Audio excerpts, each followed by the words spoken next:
বাবা, আমার সব বন্ধুদের কাছে বাইক আছে, কিন্তু আমি এই ভাঙা সাইকেল আর কতদিন চালাবো? আমাকে তাড়াতাড়ি বাইক কিনে দাও, না হলে আমি বাড়ি ছেড়ে চলে যাব। বাবা হিসেবে আমাকে খুব কলঙ্কিত মনে হচ্ছে। ছেলেকে আজ পর্যন্ত ভালো কিছু কিনে দিতে পারি, কৃষি কাজ করে তো তেমন টাকাও পাই না। স্যার, এই বাইকটির দাম কত? এটা তো অনেক দামি বাইক, তোদের মতো গরিবরা এটি কিনতে পারবি না। যা, ভাগ এখান থেকে। চেয়ারম্যান স্যার, আপনি কি আমাকে এখানে কুলির কাজ দেবেন? তুমি খুব বুড়ো হয়ে গেছো, এই বয়সেও কি শ্রমিকের কাজ করতে পারবে? যাই হোক, কাজে লেগে পড়ো।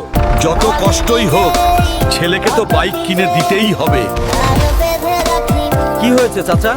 মনে হয় আর বাঁচবো না, এগুলো দিয়ে আমার ছেলেকে বাইক কিনে দিও।